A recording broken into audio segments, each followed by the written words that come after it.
Oiga, aquí no se les paga y no es que yo tampoco me enorgullezca, ¿verdad? Pero al senador César Cravioto pues lo bajaron que porque les pagamos o pagan. No, senador. no. Es un exceso del INE. Y mira, yo creo que es una decisión mala. Por cierto, buenos días, buen inicio de semana, Buenos Azucena. días. Aquí arrancamos así, aquí Azucena, a cómo va, ¿no? Sí.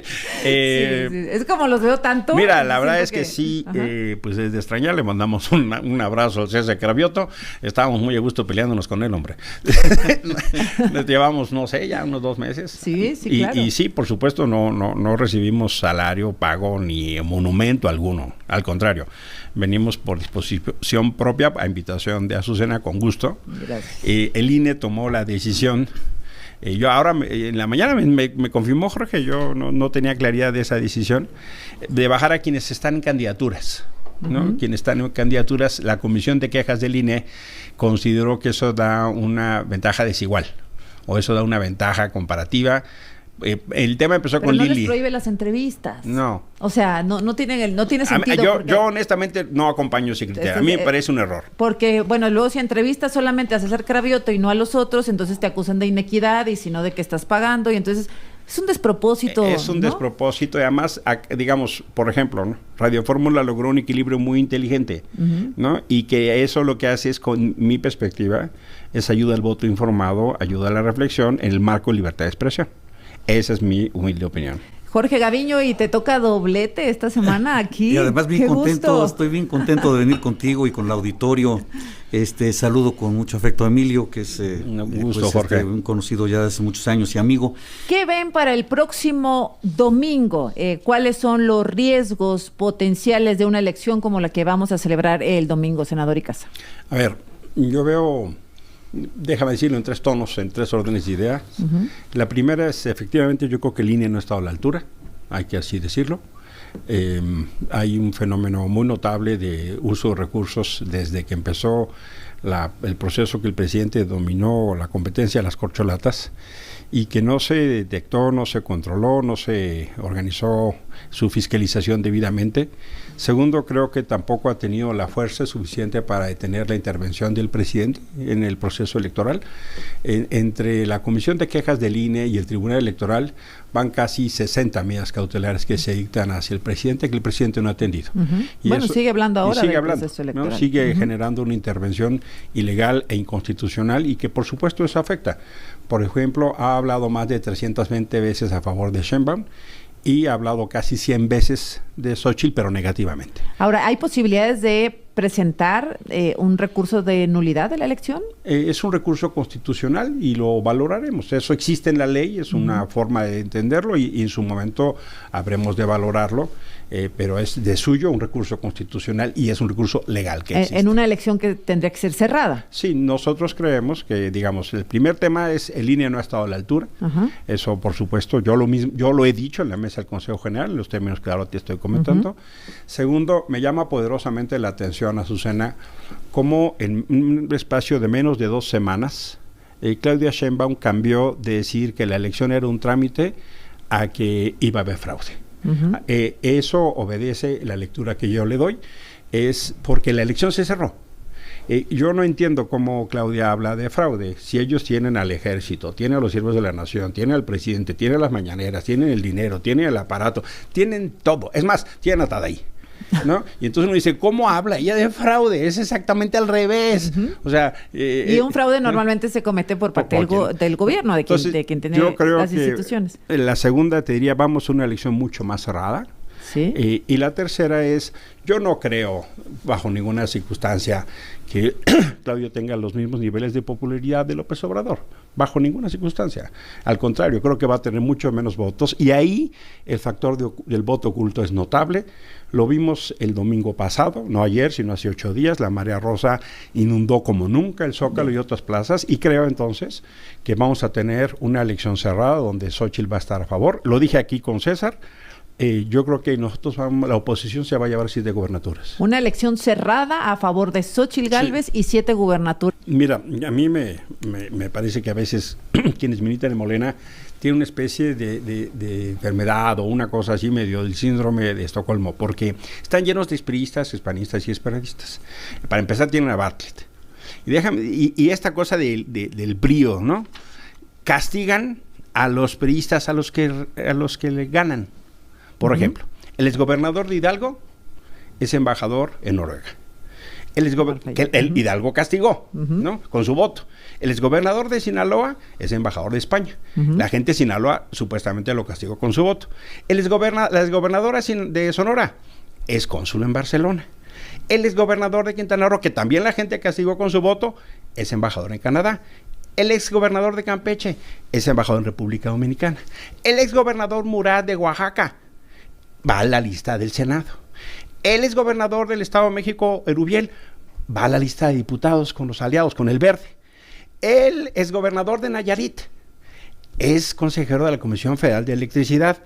El exgobernador de Chihuahua, Corral, va al Senado.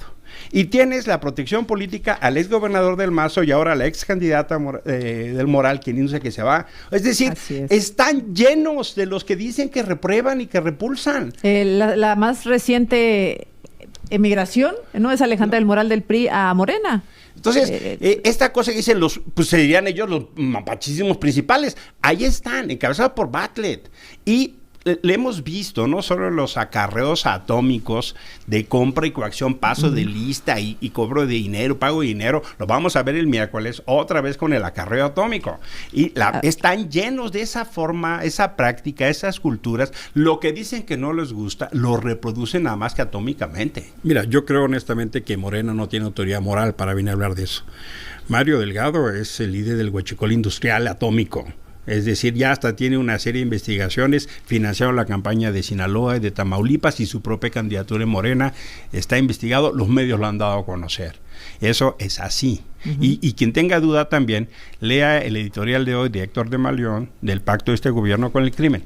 Léalo, nada más por obvio de tiempo. El Partido Verde.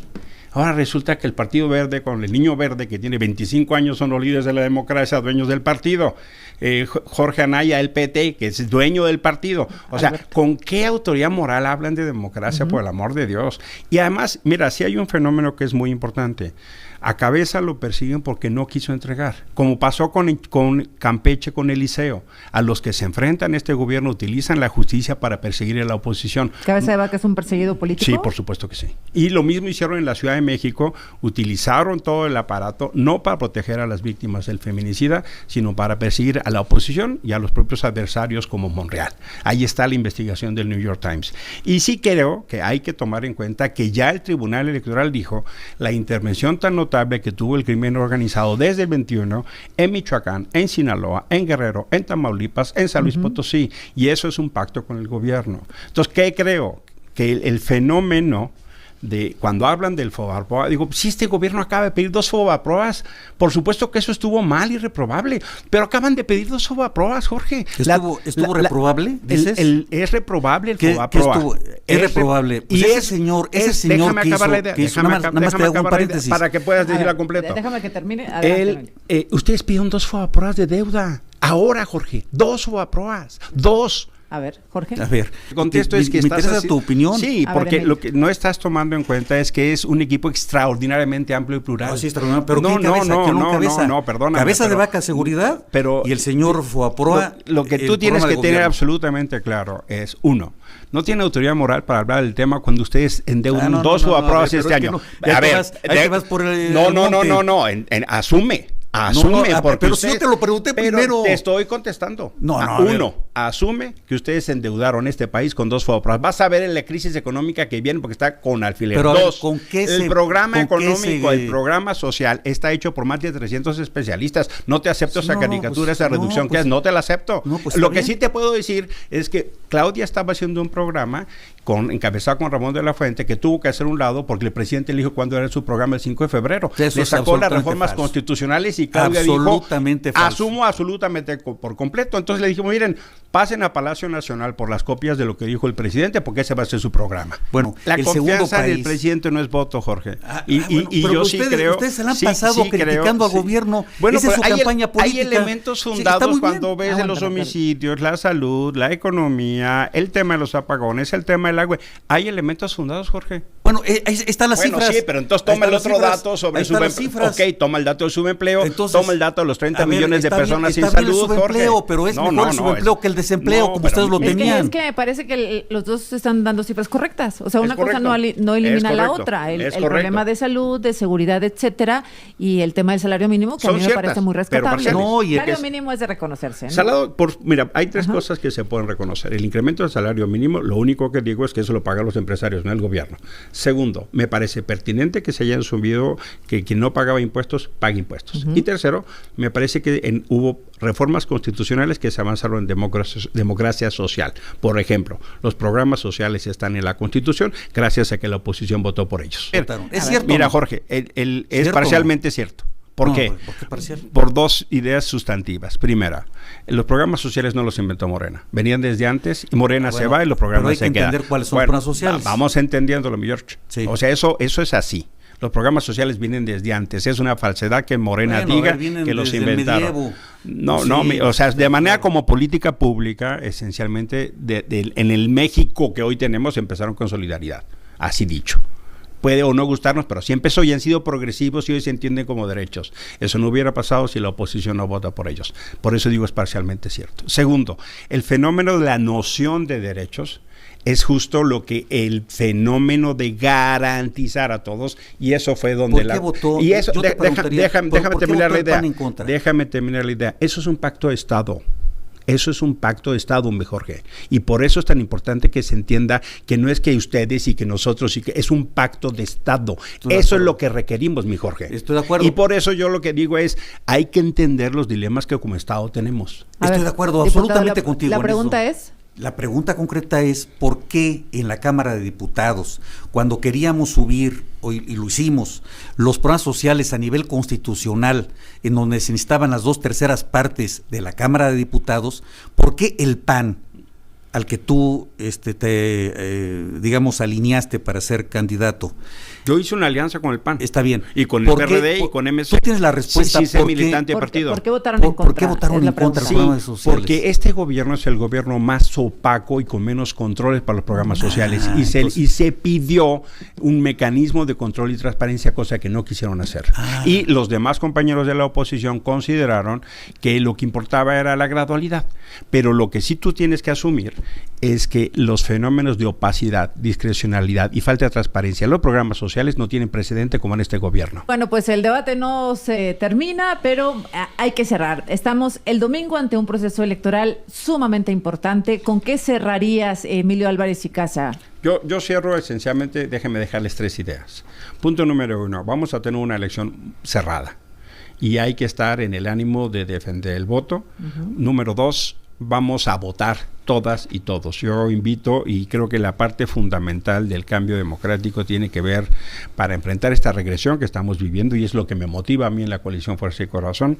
Estamos viviendo un fenómeno de regresión de libertades y derechos, los peores momentos de violencia, de salud, de economía y de servicios públicos. Y por eso creo que es fundamental salir a votar. Tercero, es indispensable que el INE esté a la altura. Y yo creo que eso no ha sucedido. Gracias a los dos. Nos vemos, Emilio, la próxima semana. Y nos vemos el miércoles, Jorge. Gracias. Gracias. Muy buenos días.